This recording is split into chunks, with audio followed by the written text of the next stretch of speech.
something. Yeah. So, but I like yours better. Yours. I will say that when you hear from those Christians, theists, believers, whatever, who go the God is everything route,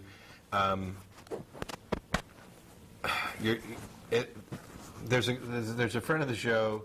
I hope George calls in. I'm going to wait because there's a chance that he might, and he can give his analogy for the plane crash that he told me about the other day. But essentially, they've chucked so much of their religion, and they're desperately trying to grasp on to anything that makes some sense to them and keeps something special and sacred, because they can't jettison all of it.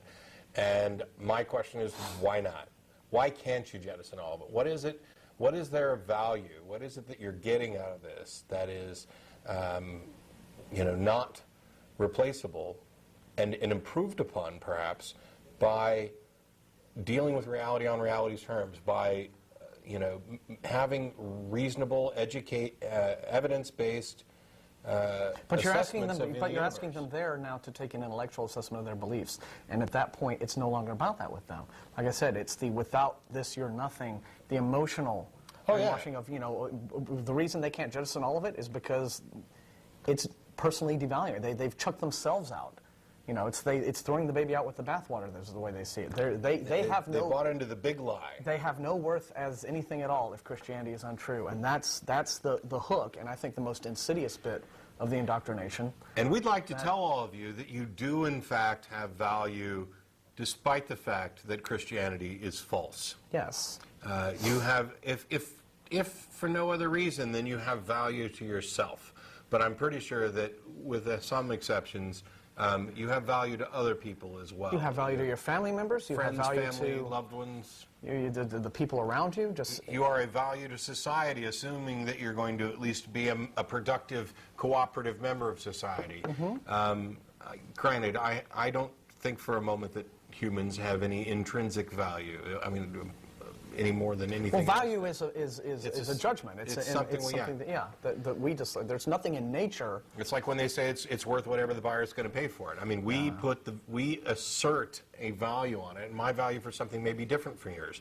But I can tell you that, despite the fact that I actually actively despise some people who push notions like this. I find them very despicable, this idea of threatening children with hell and telling them that they were born bad and worthless. It doesn't tell them if you love them also or that there's a God that loves them also. The purpose of being a parent is to raise a child that is physically, mentally, and emotionally sound and ready for the world. And when you begin with these notions, no matter how you sugarcoat them, that they are undeserving of love, but they'll get it anyway, that nothing they could ever do could possibly be good enough to satisfy. I mean, if you were a parent and did that, that nothing they could ever do could satisfy you, we would look at it as child abuse. And so why is it any better when you're the parent and you say nothing you could ever do could satisfy God? It doesn't matter how generous you are, how much you care about other people, how well you play with others, how kind you are, whether you value somebody else's life more than your own, whether you're constantly trying to help. Nothing you can possibly do can make you worthy. So, but this God guy, he's going to go ahead and love you anyway, even though you don't deserve it.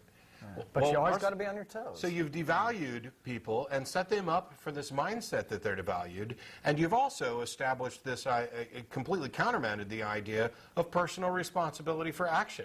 Now all of a sudden, well, since it doesn't matter what I do, I'm not deserving, I can go do anything and just get forgiveness after the fact. Mm-hmm. It's an absurd and immoral system that we just accept. People in society is generally accept as that's just the way things are. Ooh, Jesus loves me.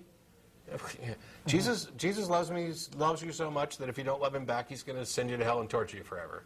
Boy, that's some good love. And the absurdity, this is on a T-shirt that I was looking at the other day, the absurdity that Christianity teaches is that a Jewish zombie wants you to eat his flesh and promise to love him forever, so that he can forgive you of made-up sins that were the result of a woman listening to a talking snake and eating part of a tree. That's Christianity, people. I mean, that's if you're Christian. Yeah. You wonder why we think it's ridiculous? But come on.